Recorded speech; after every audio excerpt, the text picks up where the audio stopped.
माँ जो होती है ना कभी कंप्लेन नहीं करती है. She might be facing a lot of troubles and 90% of the time they don't come up to the doctor और एक्सप्लेन कि मेरे को ये प्रॉब्लम है.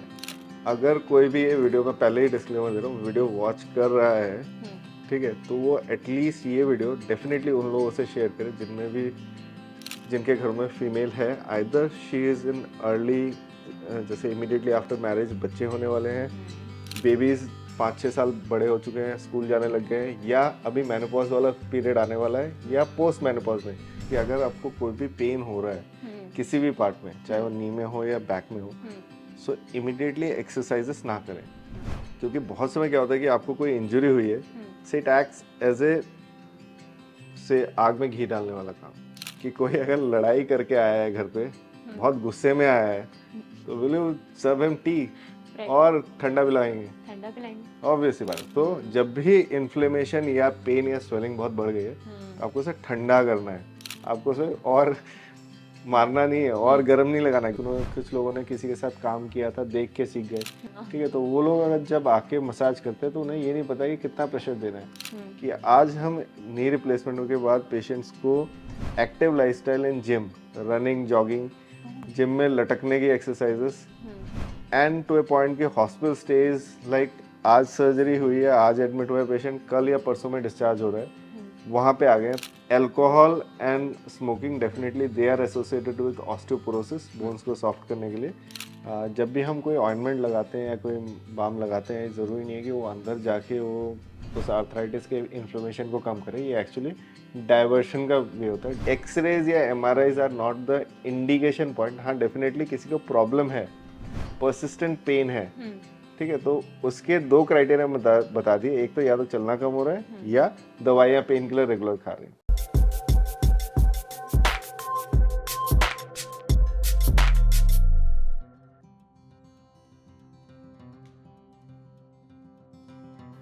हम सब ने बचपन से सुना है, अच्छे से पढ़ाई करो, अच्छे से कॉलेज जाओ, अच्छी सी जॉब ढूंढो और फिर अपने पैरों पर जल्दी से खड़े हो जाओ. पर पैरों पर खड़े कैसे हों? क्योंकि सारी दिक्कत पैरों के दर्द की है, नी पेन की है, बैक पेन की है, लोअर बैक पेन की है. एंड फिर थैंक्स टू हमारी सारी एक्टिविटीज बीच बीच में लाइफ में कहीं ना कहीं फ्रैक्चर भी हो जाता है, जिसके बारे में हमें कुछ समझ में नहीं आता है, पर हम अपने आप हर चीज का इलाज करते रहते हैं. तो आज NBT स्वास्थ्य चर्चा पर हमारे साथ है डॉक्टर देबशीष चंदा from CK Birla hospital Gurugram. Thank you sir for joining us. Thank you. Sir, आज इस स्वास्थ्य चर्चा में हम आपसे इन सब टॉपिक्स पे बात करेंगे और मैं आपसे जानना चाहूंगी सबसे कॉमन क्वेश्चन. ज्यादातर महिलाओं को लगता है कि सबसे ज्यादा नी रिलेटेड प्रॉब्लम्स विमेन में होती है. क्या ये सच है? मतलब ये सवाल तुमने पूछा है, आई थिंक ये सवाल 90% फीमेल्स अपने से ज़रूर पूछते हैं, वो डॉक्टर के सामने नहीं आते. सो व्हाट आई फील कि डेफिनेटली हाँ, most of the orthopaedic related issues are associated with female household. जो लोग वर्क ज़्यादा करते हैं उन लोगों में होती है. बट एक टर्म आती है जिसे कहते हैं मदर इंडिया, ठीक है. So Mother India is used in every household. वो है कि माँ जो होती है ना कभी कंप्लेन नहीं करती है. She might be facing a lot of troubles and 90% of the time they don't come up to the doctor और एक्सप्लेन कि मेरे को ये प्रॉब्लम है. वो तभी आते हैं जब इतनी बड़ी प्रॉब्लम हो चुकी है जो सॉल्व ना कर सके. मैं अगर अपना बैकग्राउंड दूँ, so CK Birla hospital Gurugram, पहले जो नाम था ना, it was CK Birla hospital for women. And one of the reason why I am hired as a orthopaedic surgeon in this hospital, क्योंकि जैसे ही वुमेन वाला नेम था ना, तो 90% of the orthopaedic surgeon they don't want to join a hospital with the tag name of women, क्योंकि बहुत सारे हमारे पेशेंट मेल भी होते हैं. तो मेरा बैकग्राउंड अगर मैं बोलूँ तो it was more of A knee and hip replacement और शोल्डर आर्थराइटिस क्रॉनिक डिसऑर्डर्स वाला प्रोफाइल था, जिसमें मुझे लगता है कि 90% टाइम फीमेल होती थी. जब उन्होंने मुझे अप्रोच किया था हॉस्पिटल ज्वाइन करने के लिए, तो मेरे दिमाग में ये बात आई कि मेरे 90% पेशेंट्स तो फीमेल ही है. Why not, I should be the person who should go and join this hospital, because this is catering a special category of patients who are women. And leading to all my practice around females. 10% हाँ definitely मैंने सोचा कि mails का क्या करेंगे. मैंने कहा एक बार शुरू करते हैं, उसके बाद देखते हैं. And with that philosophy I think मुझे बहुत सारी ऐसी चीज़ें के बारे में पता चला जो कि फीमेल सफ़र करती है और बताते नहीं हैं, ठीक है. तो इस हॉस्पिटल में जब गायनेक हॉस्पिटल हुआ करता था तब पेशेंट्स जब फीमेल ओरिएंटेड चीज़ें पूछने के लिए उन लोगों को लगता था चलो एक बार पूछ लेते हैं, अगर हॉस्पिटल किसी और कारण से भी आए ऑर्थोपेडिक से ये वाला बात भी पूछ लेते हैं. Then you come to know what is the exact amount of problems females are facing day to day life में, और उसके बाद पता चलता है कि आपकी पूरी जो जो जो प्रैक्टिस का स्टाइल है वही चेंज हो गया पूरा. So yes, they are suffering a lot, and I think this conversation is going to help them as well. And what do you think? What is the reason behind it? इसके पीछे की वजह क्या है? देखो बहुत कॉमन वजह है जो मैं आमतौर पर पेशेंट्स को समझाता हूँ, और मुझे लगता है कि अगर कोई भी ये वीडियो, मैं पहले ही डिस्क्लेमर दे रहा हूँ, वीडियो वॉच कर रहा है, ठीक है, तो वो एटलीस्ट ये वीडियो डेफिनेटली उन लोगों से शेयर करे जिनके घर में फीमेल है, either she is in early, जैसे इमीडिएटली आफ्टर मैरिज बच्चे होने वाले हैं, बेबीज 5-6 साल बड़े हो चुके हैं, स्कूल जाने लग गए हैं, या अभी मेनोपॉज वाला पीरियड आने वाला है, या पोस्ट मेनोपॉज में. सब लोगों के लिए ये वीडियो बहुत हेल्पफुल होने वाली है, because not only the reason, अगर हम उस रीज़न पे काम करना शुरू करें तो हो सकता है हम बहुत सारी चीज़ें सेव कर सकते हैं. अब तुम्हारा सवाल है कि कैसे हम इसको सेव करें, मैं बताता हूँ. फर्स्ट थिंग इज दैट अगर मैं एक फीमेल का लाइफ साइकिल देखूँ after marriage, it is more of, मतलब जो इंडोर हाउसवाइफ है या अगर वो ऑफिस में भी काम कर रहे हैं तो उनका एक बहुत बड़ा चैलेंज होता है कि running their family as well. ठीक है, कुछ लोग होम मेकर की तरह करते हैं, कुछ लोग काम करके भी इसको संभालते हैं, बट मेन फोकस जो आज भी इंडियन फैमिलीज में वो है कि female has to run their own families. So वहीं से प्रॉब्लम स्टार्ट होती है. नंबर 1, जैसे शादी हुई, अभी बच्चे हुए, now understand that 9 months of baby inside the mother, उसको कहाँ से बोन के लिए कैल्शियम या मिनरल्स मिली है, वो मदर से ही मिली है. फॉर्चुनेटली या अनफॉर्चुनेटली क्या होता है, जब बेबी पेट में होता है तो मदर की न्यूट्रिशन 90% टाइम बहुत अच्छी होती है, and the moment the baby is out, everyone forgets about that mother, and even the mother himself forgets about, अपने बारे में भी भूल जाते हैं, exactly. क्योंकि अब सारा कंसंट्रेशन जो है फोकस है बेबी पर, फुल टाइम जॉब. हाँ, फुल टाइम जॉब. और उसके बाद क्या होता है कि जो कैल्शियम वहाँ से गया है वो रिप्लेनिश होने से पहले, सोचो तुमने एक बैंक खोला है, बैंक ने लोन दे दिया है, अब लोन देके काम चल रहा है, उसका लोन रिप्लेनिश ही नहीं हुआ है, अगर नेक्स्ट लोन देने का टाइम आ गया, मतलब सेकंड बेबी प्लान करना शुरू कर दिया, तो सेकंड बेबी आ गया, अब उसके लिए प्लानिंग, और उसके बाद उसके परवरिश की प्लानिंग, फिर स्कूल एंड एवरीथिंग. ये जो कैल्शियम डेफिशिएंट, विटामिन डेफिशिएंसी जो बॉडी में क्रिएट हुई थी, वो अब यहाँ से शुरू हुई है. ठीक है, जो आज शायद सिर्फ सप्लीमेंटेशन से ठीक हो जाती, बट वो मौका ही कभी नहीं मिला, या किसी ने उसको एक्सप्लेन भी नहीं किया, क्योंकि गायनेक भी, अगर हम देखें गायनेकोलॉजिस्ट भी तब तक काम करते हैं जब तक बेबी डिलीवर नहीं हुआ हो. The moment baby is delivered, now the baby is shifted to paediatrician, जो कि उस बच्चे को ट्रीट कर रहा है, और मदर गायनेक क्या किसी मेडिसिन वाले के पास भी नहीं जाती है. ठीक है, राइट. सो ये प्रॉब्लम यहाँ से शुरू हुई है. अब तुम सोचो जिसकी 20, 25, 30 साल के एज में बेबीज हो गए 2, और वो धीरे धीरे मेनोपॉज की तरफ प्रोग्रेस कर रही है विदाउट नोइंग कि she is already deficient in mineral, calciums, vitamins, और वो जब मेनोपॉज पे पहुंचती है सीवियर ऑस्टियोपोरोसिस होना शुरू हो चुका होता है. नाउ द एज कम्स, क्योंकि अब बच्चे बड़े हो गए हैं, तो उनकी शादियों के बारे में सोचना है, उनके बच्चों के बारे में सोचना है. अगेन ये जो लैकुना है वो हमेशा रह जाता है, और अल्टीमेटली ओल्ड एज तक जाते जाते मल्टीपल फ्रैक्चर्स पे या ऑस्टियोआर्थराइटिस के कारण मल्टीपल जॉइंट रिप्लेसमेंट पे आती है. तो कहानी शुरू हुई थी बहुत छोटी चीज़ से, तो अगर उसको ट्रीट करना है तो उस छोटी चीज़ को पहले से ही पकड़ना है. ट्रीटिंग फ्रॉम द सोर्स जहाँ पे स्टार्ट हुआ है बेबी डिलीवरी, वहाँ से हमें उसको रिप्लेनिश करने की ज़रूरत है, calcium and minerals and proteins को. हमने जैसे हम ये सुनते हैं कि मेनोपॉज के पास आते आते बोन्स वीक होने लग जाती हैं, स्पेशली मतलब of course in women only. तो and a lot of women do very high intensity workout. उनको लगता है कि अच्छे से जिम कर लूँ, जुम्बा कर लूँ, या तेज तेज वॉक करने से भी उनको घुटनों का दर्द चला जाएगा. तो क्या जब भी आपको नी पेन हो तो हाई इंटेंसिटी वर्कआउट या तेज तेज जॉगिंग करना, वॉक करना, इसको ट्रीट कर सकता है? देखो मुझे ऐसा लगता है कि सबसे पहली चीज़ जो समझे कि अगर आपको कोई भी पेन हो रहा है किसी भी पार्ट में, चाहे वो नी में हो या बैक में हो, सो इमिडिएटली एक्सरसाइजेस ना करें.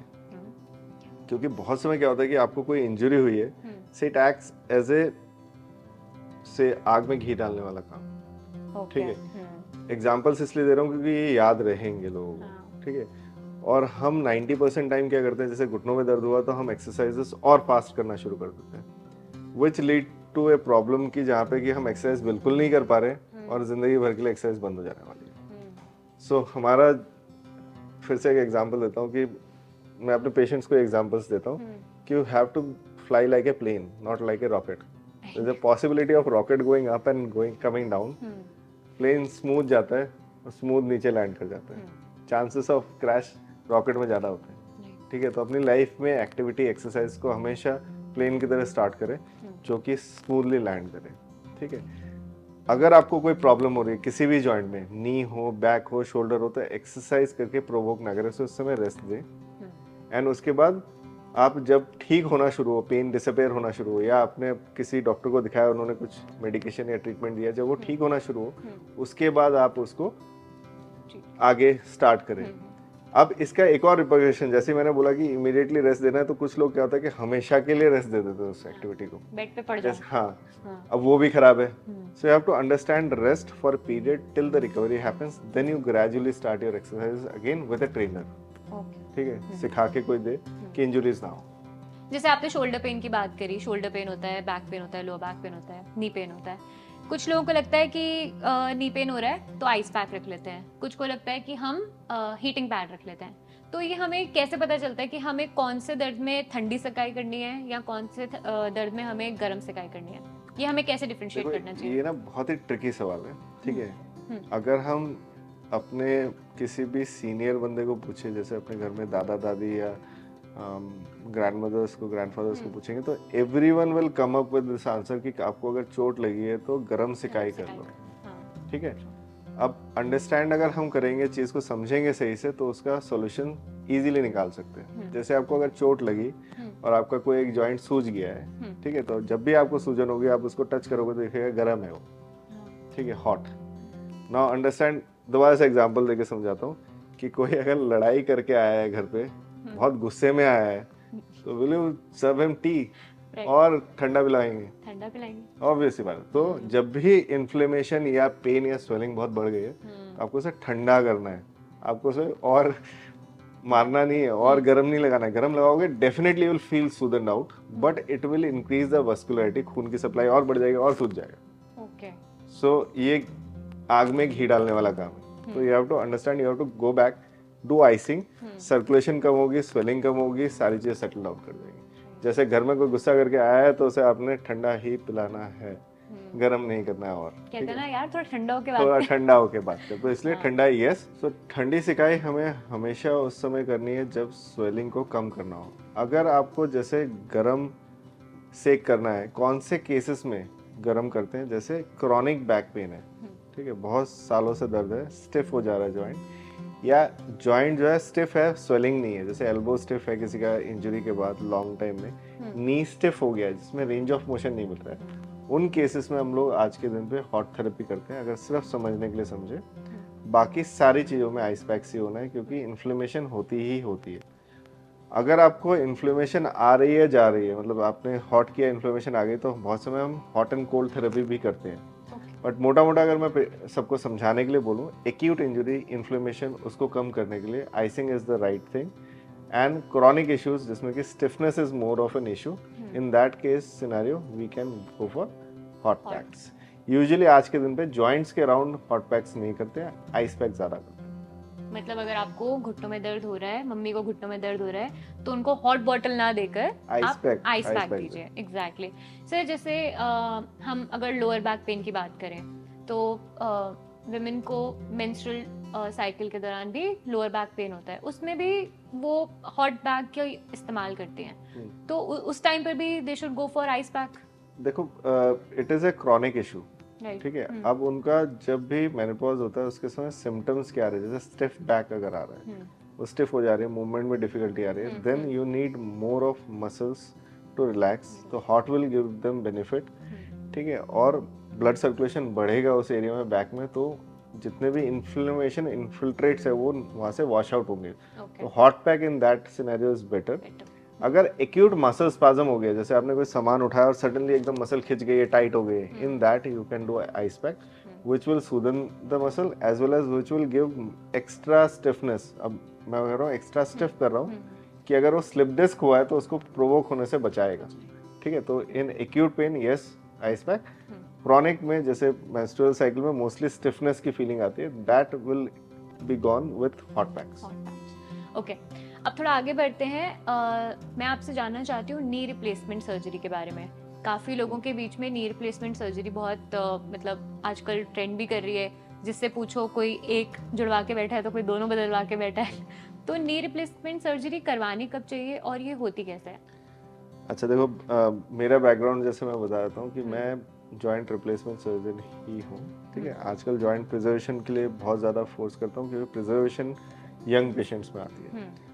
अगर इनिशियल हॉस्पिटल के डेज की बात करें तो it was more of a joint replacement surgery जो हमने यहाँ स्टार्ट की थी, और उसका वन ऑफ द रीज़न ये भी था जैसे मैंने बताया कि फीमेल ओरिएंटेड हॉस्पिटल और 90% of the females are affected and 80-90% अगर हम रेशियो भी सेक्स रेशियो के हिसाब से देखें कि कितनों की नी रिप्लेसमेंट में मेल ज़्यादा है फीमेल ज़्यादा है, तो फीमेल इज मोर।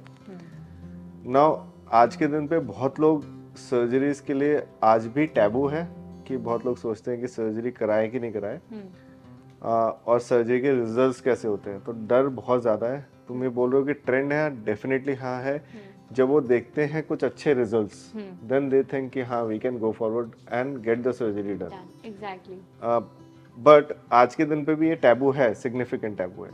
ये सर्जरी किसको करते हैं मैं बता देता हूँ कि ऐसा नहीं है कि कोई भी नी रिप्लेसमेंट सर्जरी कराए, क्योंकि मेरे पास हाँ बहुत सारे ऐसे पीयर प्रेशर से भी लोग आते हैं कि हाँ उन्होंने करा ली, फलाना ने करा ली, तो आप भी करा लो, ठीक है, क्योंकि आपकी एज 60 हो गई है, उनको प्रॉब्लम भी नहीं होता है।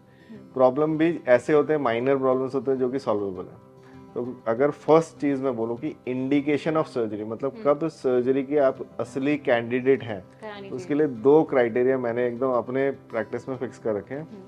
फर्स्ट क्राइटेरिया, अगर आपको चलने फिरने में दिक्कत हो रही है जिससे आप डेली एक्टिविटीज नहीं कर पा रहे हैं, मतलब आपके घुटनों में या कूल्हे में इतना दर्द हो रहा है कि आप चलना अवॉइड कर रहे हैं, या सोचिए आप रोज का 4-5 किलोमीटर चलते थे, अब आप 1-2 किलोमीटर चलते हैं, या अब आप घर से बाहर निकलने के लिए भी सोचते हैं, तो candidate who was walking previously now has stopped doing activities, या आप सोचते हैं मेरे को किसी सोशल गैदरिंग में जाना है, शादी में अपने दोस्त के घर में शादी है, मैं जाऊंगा मगर घुटनों में इतना दर्द है कि आने के बाद मुझे बहुत पेन होगा, या 10-15 दिन मेरी एक्टिविटी जीरो हो जाने वाली है, तो this is a candidate where he should think about knee or hip replacement.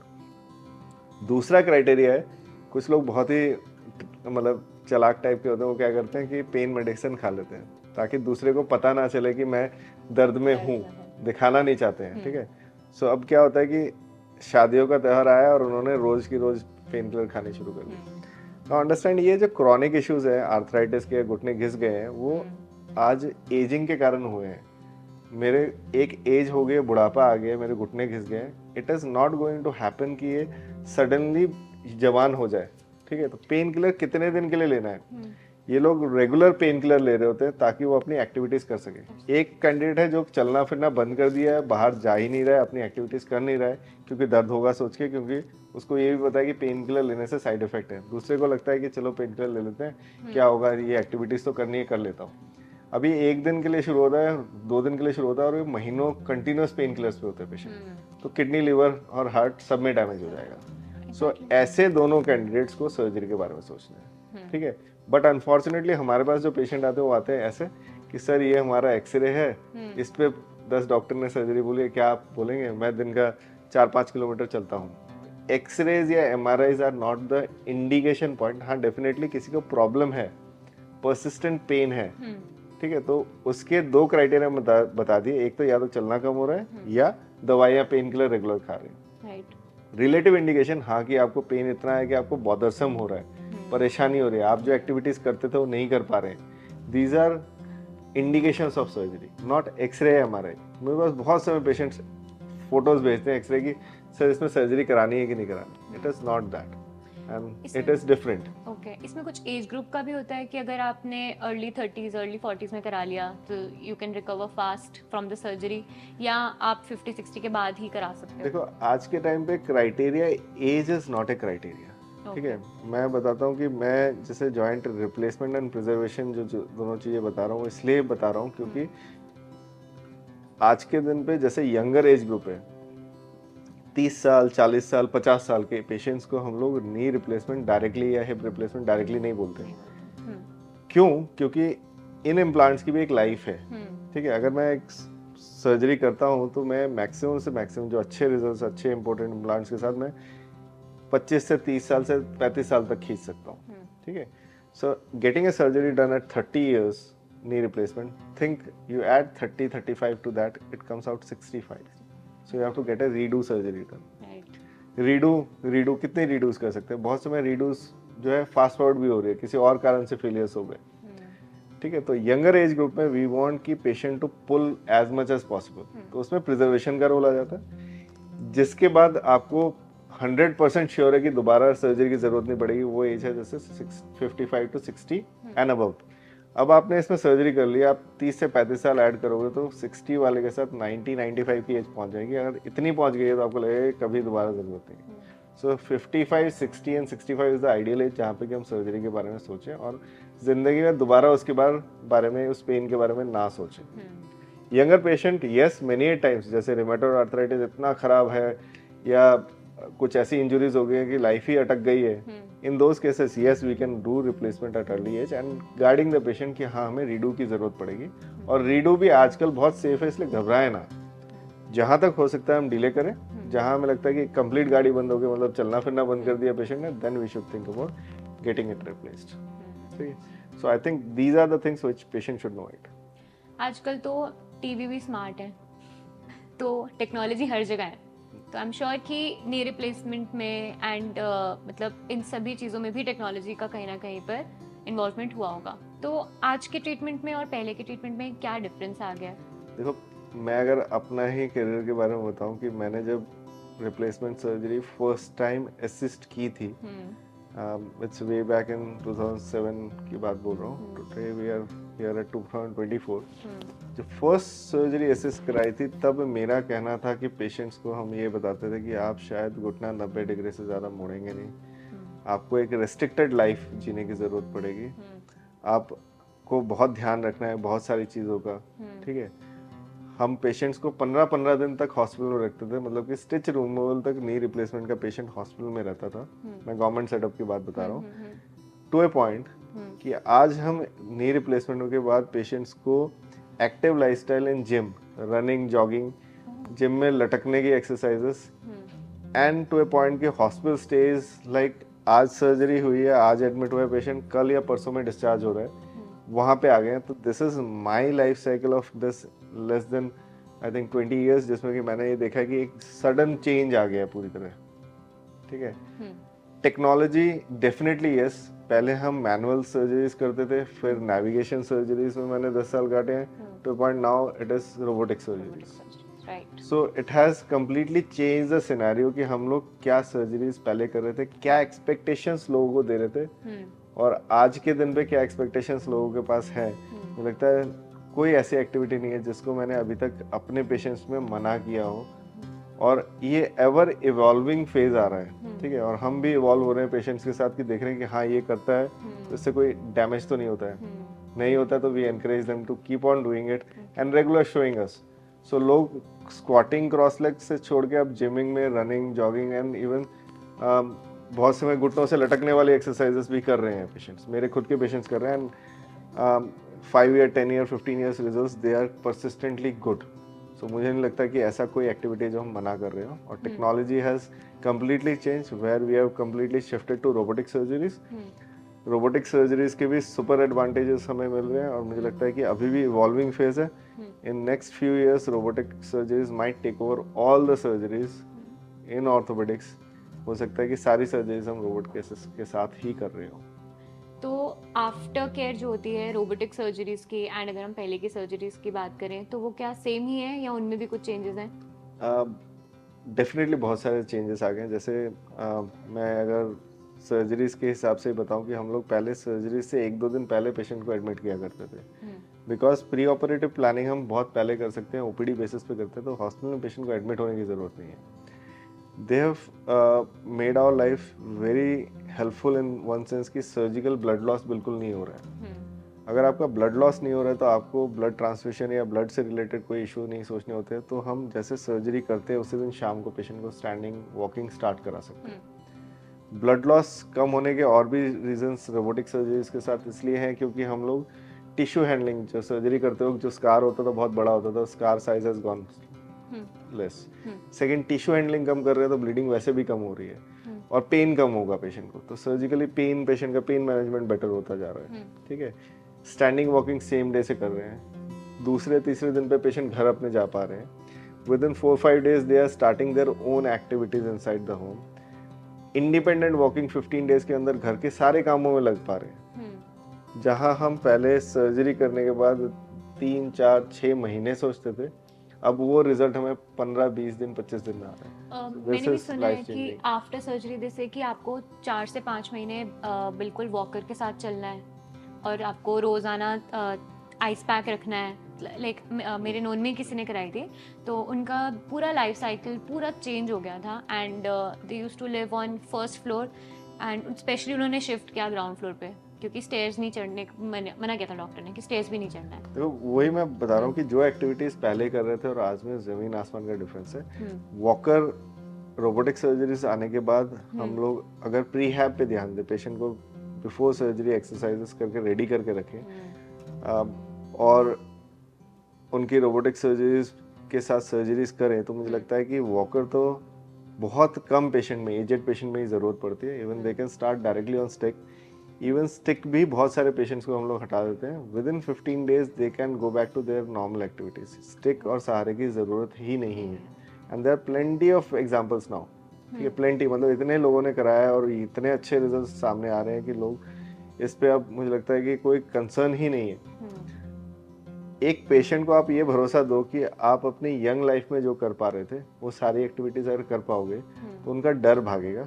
ठीक है, they will be more motivated to change their lifestyle. अभी इंडिया में मैक्सिमम लोगों के दिमाग में क्या होता है कि once I am retired I am of no use, I am suppose to live my retired life in my house. मुझे बाहर नहीं जाना है, घूमना नहीं है. मगर आप देखो रिटायरमेंट तक आप इतने बिजी रहते हो कि आप कहीं घूमे नहीं, कहीं गए नहीं, आपने कुछ किया नहीं. करने वाली जो लाइफ आई है उसमें मैंने नी की प्रॉब्लम इसलिए मैं कर नहीं रहा हूँ. ठीक है, तो मुझे लगता है कि ये लाइफ जो है ना जीने के लिए मुझे लगता है कि अगले 20-25-30 साल वो अच्छे प्रोडक्टिव लाइफ जी सकते हैं. क्योंकि एग्जाम्पल की तरह देता हूँ, जैसे पुरानी गाड़ी जो होती है अगर वो चलती है तो चलती रहेगी. जैसे आज भी अगर हम मारुति 800 देखें तो वो हमें दिखेगी चलती हुई तो दिखेगी. अगर कहीं खड़ी हुई है तो देखना वो कबाड़ खाने से खराब नहीं होगी. सो हमारी लाइफ में भी ऐसा ही है. अगर हम चलते फिरते रहेंगे और ये सोचे कि हम 60s में रिटायरमेंट के बाद भी एक्टिव लाइफस्टाइल रखें तो और लंबा जिएंगे, 100 तक पहुंचेंगे. अगर हम चलते फिरते ही नहीं है तो बहुत डिफिकल्ट होने वाला है, बहुत परेशानी होने वाली है और हो सकता है कि हम आगे तक लंबा ना जी पाए. तो उस एंगल पे सोचे तो मुझे लगता है हाँ, knee replacement is a boon, hip replacement is a boon, जिससे कि पेशेंट अपनी एक्टिव लाइफस्टाइल को मेंटेन करके रख सकता है. सर कई बार ऐसा भी देखा गया है कि नी रिप्लेसमेंट सर्जरी के बाद या जॉइंट रिप्लेसमेंट सर्जरीज के बाद जॉइंट्स में से आवाज आने लगती है. जॉइंट रिप्लेसमेंट सर्जरी के बाद क्लिकिंग साउंड, मतलब मेटल और प्लास्टिक अगर टच करता है तो there is a clicking sound which is very common. And मेरे पेशेंट्स आते हैं डर के आते हैं, सर कट कट की आवाज़ आ रही है. हाँ. तो मैं उनको ये बताता हूँ कि 70-80% पेशेंट्स को आवाज़ नहीं आती है. ठीक है, मैं एक एग्जांपल देता हूँ. एक ये ना बहुत ही मतलब अच्छा एग्जांपल है. मुंबई का एग्जांपल दे रहा हूँ. तब मैं लीलावती मुंबई और बिचकांडी में काम करते थे हम लोग. तो वहाँ पे एक ऐसा ट्रेंड था कि इस पर्टिकुलर सर्जन के पास सारे लोग सर्जरी कराने जाते तो उस एरिया के सारे लोग उन्हीं से सर्जरी कराते थे. तो एक पीयर ग्रुप फीमेल्स का था जिसमें एक सोसाइटी में बिल्डिंग, मतलब मुंबई में 4-5 ताले की बिल्डिंग होती थी, उसमें सबने सर्जरी हमारे यहाँ से कराई थी. अच्छा. और लास्ट पर्सन जो थी जिसने सर्जरी कराई उसको ही सिर्फ एक क्लिकिंग साउंड आती थी, बाकी किसी को नहीं आती थी. नाउ क्लिकिंग साउंड आती क्यों है? क्लिकिंग साउंड हमेशा मेटल और प्लास्टिक को सबको आती है. ठीक है, तो अब अगर आपको ये साउंड आ रही है तो बेसिकली आपका ब्रेन जो है सेंस कर पा रहा है साउंड. 70-80% लोग एज के साथ ये छोटे मोटे साउंड्स ना सुनाई भी नहीं दे रहे होते, परसीव भी नहीं कर पा रहे होते थे. Because of age, exactly. ठीक है। आज सबकी रही होती है, मगर किसी किसी को पता चलता है, किसी को पता नहीं चलता है। तो मैं पेशेंट्स को बताता हूँ कि अगर आपको सुनाई दे रहा है, इसका मतलब आपका ब्रेन जो है बिल्कुल शार्प है, काम कर रहा है। That is a good thing. फिर तो सब बोलते होंगे आ रही आ रही आ रही। हाँ, तो हम लोगों को एक्चुअली उस पेशेंट को कन्विंस करने के लिए सारे पेशेंट्स को बुलाना पड़ा, कि उन्होंने बोला कि नहीं, मेरे पूरी बिल्डिंग में किसी को नहीं आती, मुझे आती है। तो हमने सबको बुलाया, क्योंकि सारे फ्रेंड्स थे, एक साथ 7-8 लोग एक साथ आए, एंड उनके फैमिली के एक मेंबर को बुलाया और सबके घुटनों पे हाथ रख के हमने घुटने को मूव करने के लिए बोला। तो सबको वो क्लिकिंग साउंड सुनाई दी, and then she was convinced कि ये नॉर्मल है, सबको है। तो understand, this is normal because this is metal and plastic. जो हमारे नॉर्मल कार्टिलेज होते हैं, वो नोज के ऊपर जैसे सॉफ्ट वाला चीज है, ऐसा कार्टिलेज होता है जो कि कुछ नहीं सॉफ्ट होता है। So that's different from the metal one. So it will always make sound. Okay. Nothing to worry about. आजकल अर्थराइटिस भी बहुत तेजी से बढ़ता जा रहा है, और सिर्फ मतलब अडल्ट्स में नहीं है, मतलब कॉलेज गोइंग लाइक यंगस्टर्स में भी बहुत ज्यादा अर्थराइटिस है। तो ये इतना कॉमन क्यों हो रहा है? देखो, अर्थराइटिस कॉमन पहले से था, पहले डायग्नोसिस नहीं होता था। दो तरह के अर्थराइटिस अगर मैं डिवाइड कर दूं, एक होता है कि age related wear and tear या अर्ली वेयर एंड टेयर, ठीक है। किसी के जैसे बाल सफेद होते हैं तो अर्ली एज में भी हो सकते हैं, ठीक है। अब वो पहले होते नहीं थे, अभी ज्यादा होते हैं, ये डिस्कशन मुझे लगता है कि डिफिकल्ट है, क्योंकि पहले हो सकता है लोग इतना अवेयर भी नहीं थे। Second, inflammatory arthritis, rheumatoid arthritis, ankylosis spondylitis, ये सारी बीमारियां पहले डायग्नोस ही नहीं होती थी। किसी को अगर ऐसी बीमारी होती थी तो या तो स्टेरॉइड या किसी मेडिसिन के साथ वो लाइफ लॉन्ग चल रहे होते हैं, या पेन के साथ परसिस्ट कर रहे होते हैं। आज इनके डायग्नोसिस हो रहे हैं, ठीक है। जितने भी इन्फ्लेमेटरी आर्थराइटिस है उनको डायग्नोसिस हो रहा है। सेकंड, एज रिलेटेड आर्थराइटिस या अर्ली वेयर एंड टियर किसी को भी हो सकता है, और उसका one of the reason is vitamin D deficiency. अगर हम देखें, हमारी एक्टिविटीज में सिग्निफिकेंट चेंज आया है कोविड के बाद। आपने ये रियलाइज किया है कि नहीं किया है, बहुत लोग इंडोर एक्टिविटीज में शिफ्ट हो गए हैं, ऑफिस वर्क फ्रॉम होम हो चुके हैं, ठीक है। हम बाहर कम जाते हैं, कम घूमते हैं, कम एक्टिविटीज करते हैं। अगर बच्चों को भी देखेंगे तो आजकल सब लोग टीवी के सामने ज़्यादा गेम्स खेल रहे होते हैं, मोबाइल पे गेम्स खेल रहे होते हैं, रेदर देन फिजिकल एक्टिविटीज कर रहे होते हैं। तो जितनी फिजिकल एक्टिविटीज कम होती जाएगी, उतनी जॉइंट की प्रॉब्लम्स बढ़ेंगी, जॉइंट का वेयर एंड टेयर होगा।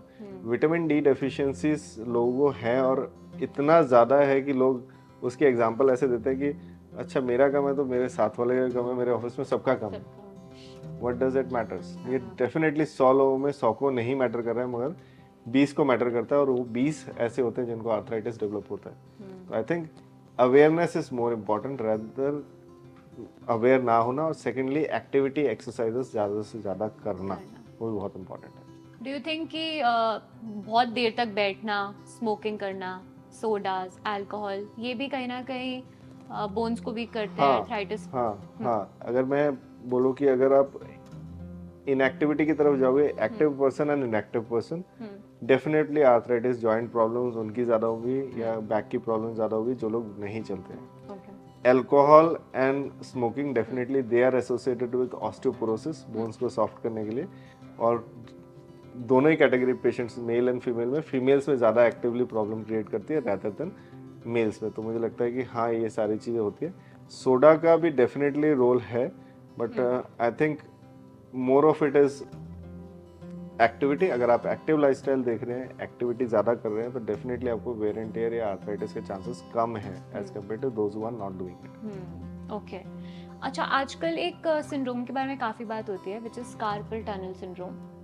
तो क्या ये कॉमन है? मतलब कार्पल टनल सिंड्रोम देखो कॉमन है, एंड आज के दिन पे बढ़ भी रहा है।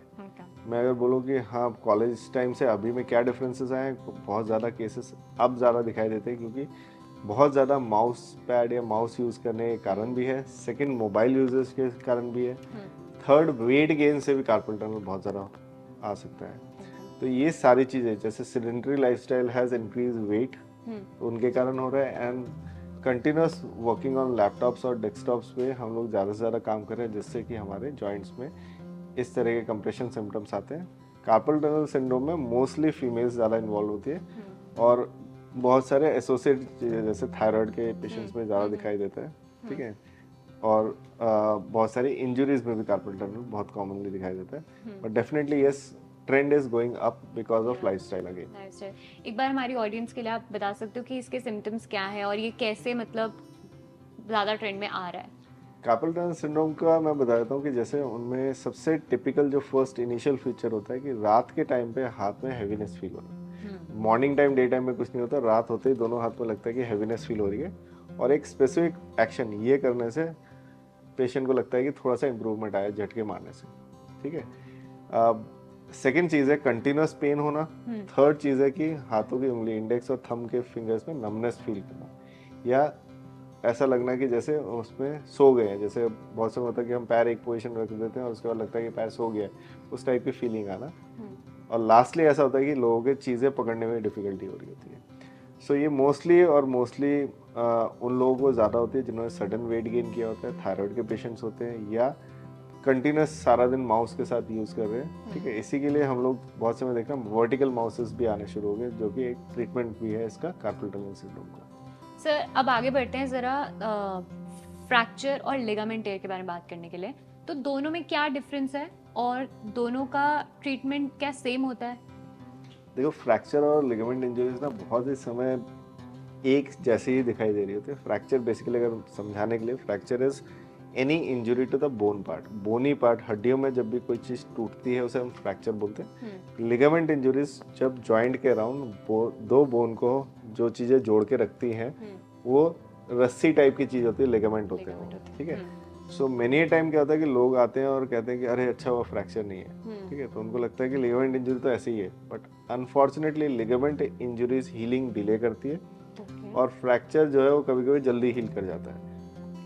ये बात जो तुमने पूछा कि फ्रैक्चर का ट्रीटमेंट और इसमें डिफरेंसेस क्या होते हैं, ऑलमोस्ट सिमिलर ट्रीटमेंट होता है। और पेशेंट बहुत समय, क्योंकि फ्रैक्चर एक्सरे पे दिख जाता है, लिगामेंट इंजरी क्लिनिकल डायग्नोसिस है। जब पेशेंट को हम जॉइंट को हिला के देखते हैं, जॉइंट के अराउंड इंजरीज में देखते हैं, उसमें लिगामेंट इंजरीज को क्लिनिकली हमें डायग्नोस करना होता है।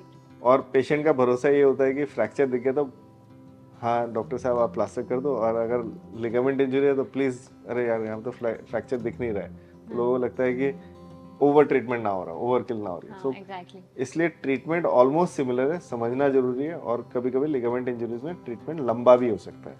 सर मार्केट में नी पेन के लिए, बैक पेन के लिए जेल्स भी आते हैं, बाम्स भी आते हैं एंड टैबलेट्स भी आती हैं, तो ज़्यादा इफेक्टिव क्या होती है?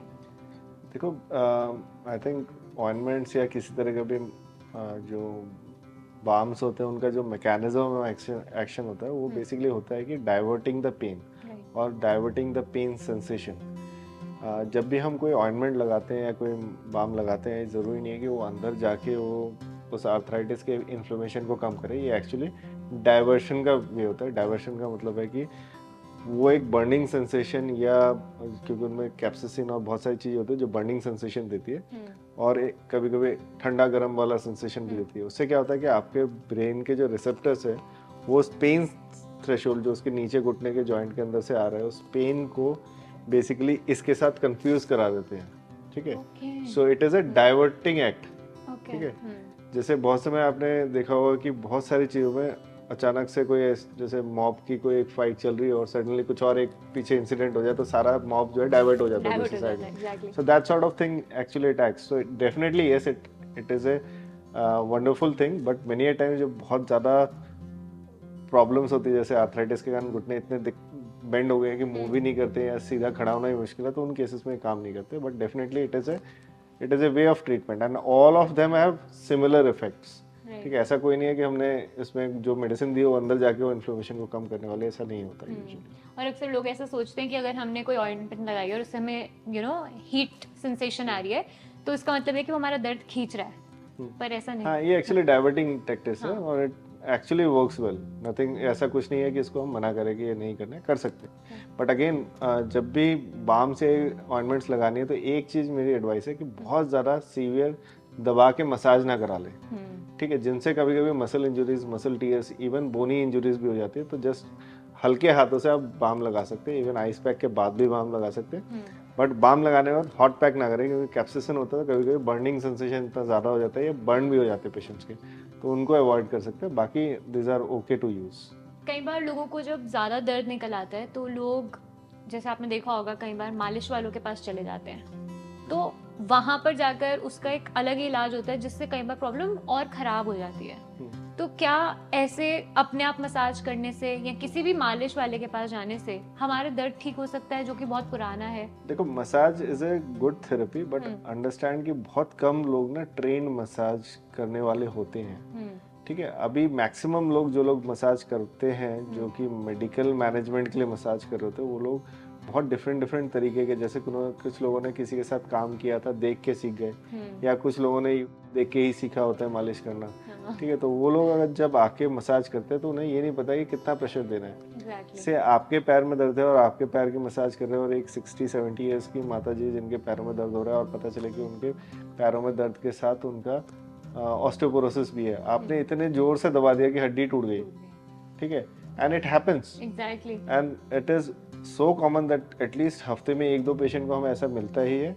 इवन जैसे सर्वाइकल पेन के लिए बहुत लोग मसाज करते हैं, लोअर बैक के लिए मसाज करते हैं, इतनी जोर से घुमा देते हैं कभी कभी, उनके कारण नर्व इंजुरीज भी हो जाती है। तो these are not uncommon things.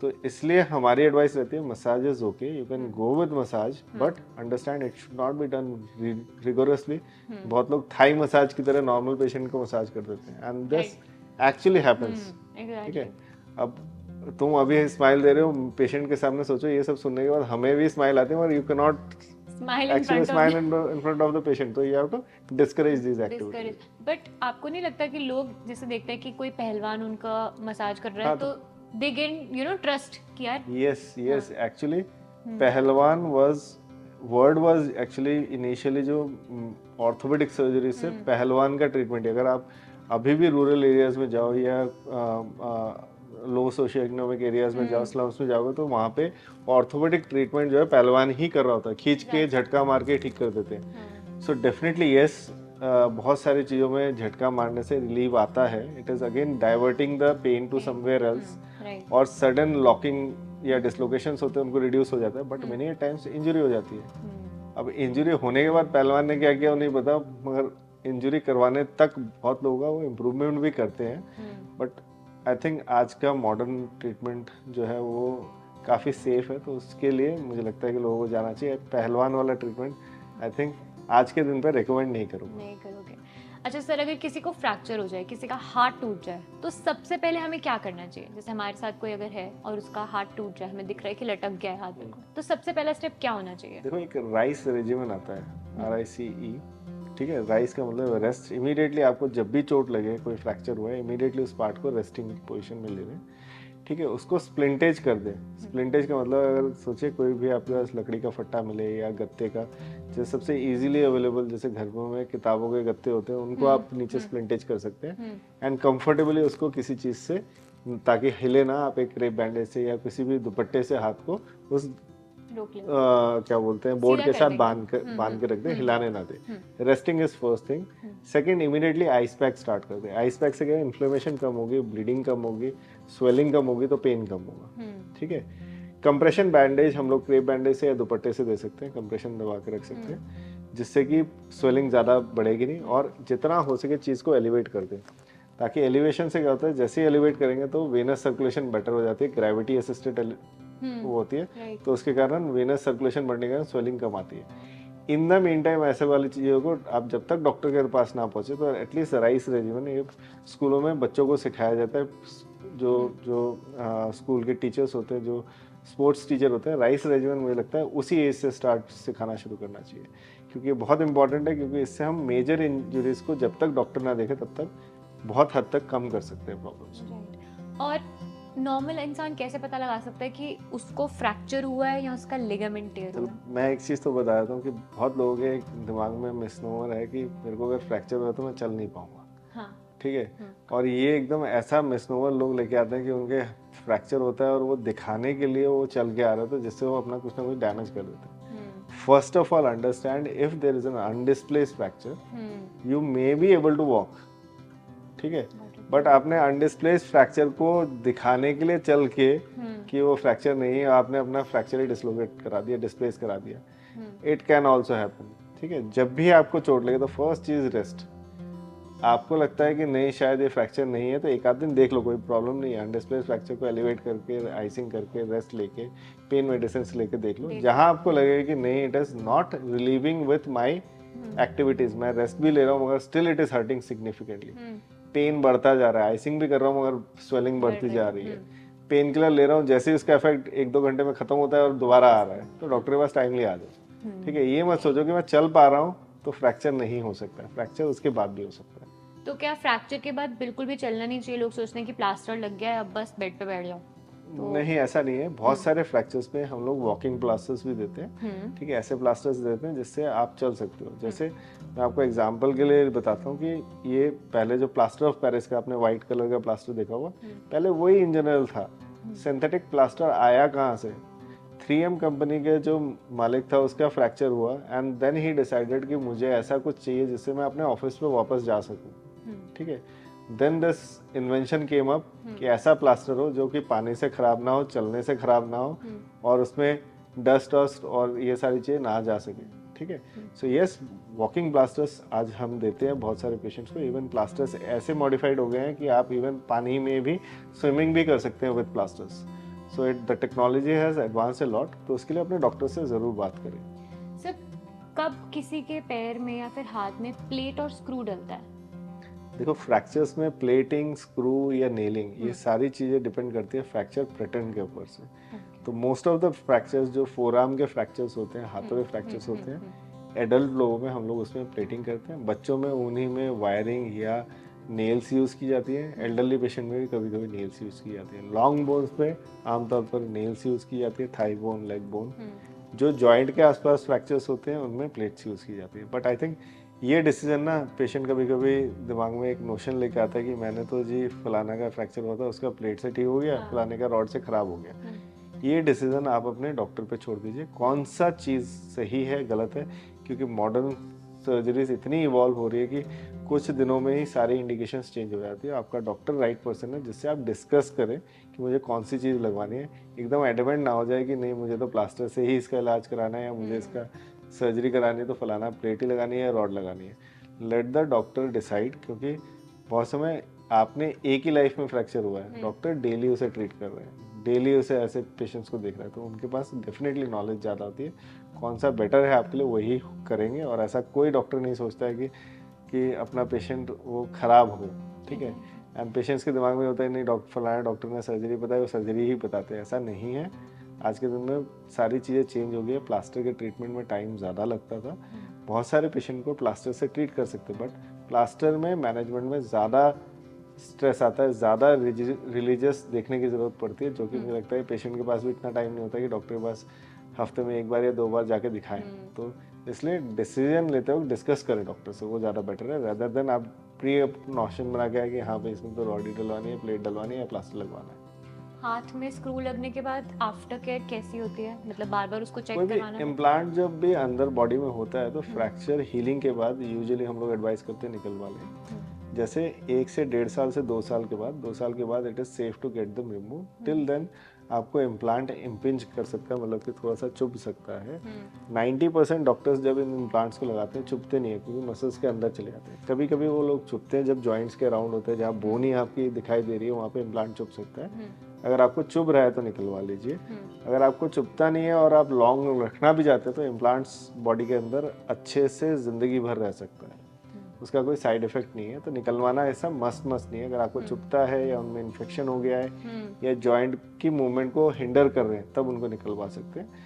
इनमें एक ही चीज़ ध्यान देने की ज़रूरत होती है, इम्प्लांट अगर अंदर हो तो आपको ये पता होना चाहिए कि इम्प्लांट कौन सी चीज़ का बना हुआ है। अगर वो स्टेनलेस स्टील या टाइटेनियम का बनाया तो हम MRIs करा सकते हैं। जो मेन पेशेंट के सवाल होते हैं कि MRI करा सकते हैं कि नहीं, हाँ MRI करा सकते हैं अगर स्टेनलेस स्टील या टाइटेनियम का होता है। आयरन इम्प्लांट्स जो कि कहीं नहीं बनते, बट इंडिया में स्टेनलेस स्टील में बहुत समय मिक्स होता है, तो इंडियन क्वालिटी के जो स्टेनलेस स्टील होते हैं उनमें फेरोमैग्नेटिक पॉजिटिव होता है, तो उनमें MRIs पॉसिबल नहीं है, और इसलिए आपको जानना ज़रूरी है कौन सा इम्प्लांट डला हुआ है। सेकेंड, इम्प्लांट्स के साथ गर्म अगर लगाएंगे तो there is a possibility of implant heating.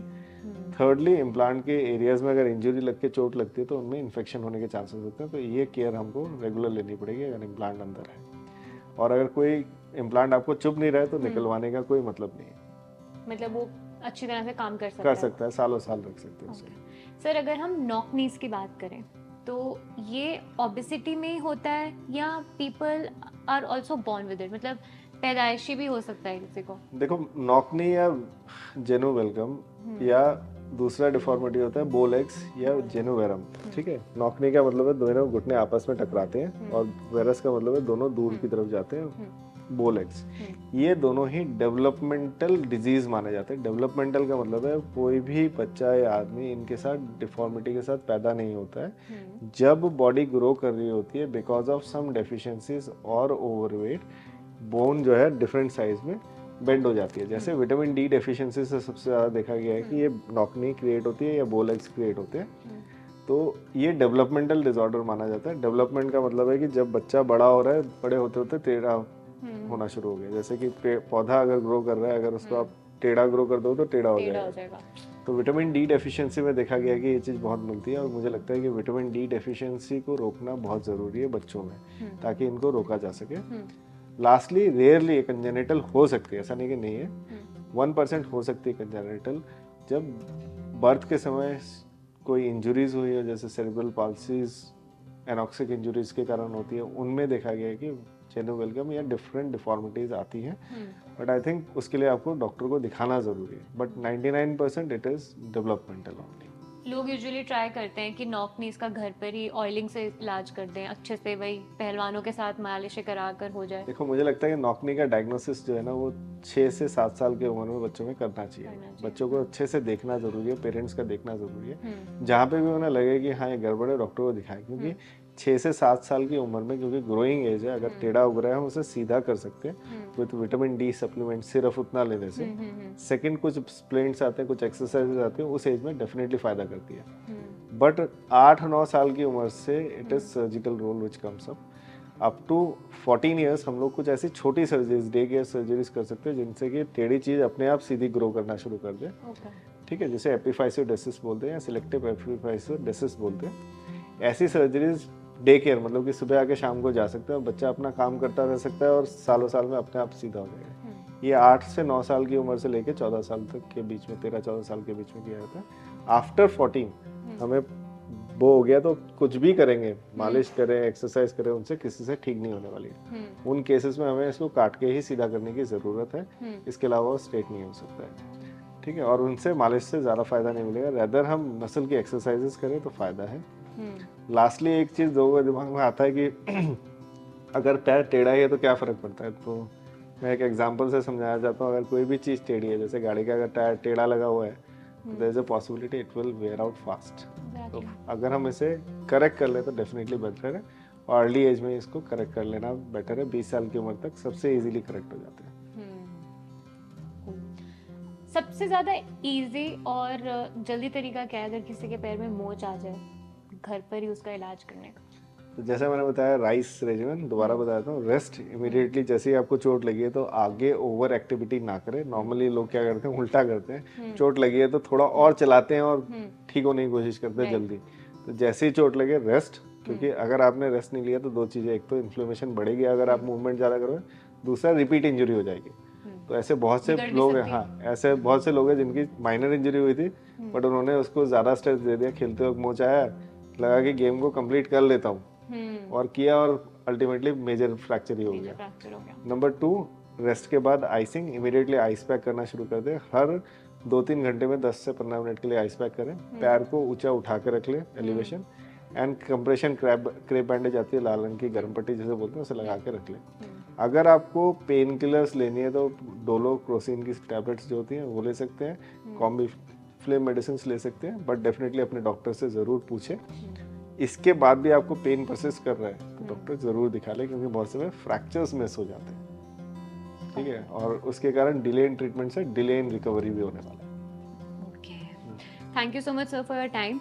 I hope हमारी ऑडियंस के जितने भी क्वेश्चंस थे regarding joint pain, knee replacement surgery, और हमने टेक्नोलॉजी के बारे में भी जाना कि नी रिप्लेसमेंट सर्जरी अगर आप करवाना चाहते हैं तो पहले तो आप अच्छे से रिसर्च करें, उसके बाद अपने डॉक्टर को चूज करें और अपने डॉक्टर से सारे डाउट्स क्लियर करें कोई भी स्टेप लेने से पहले।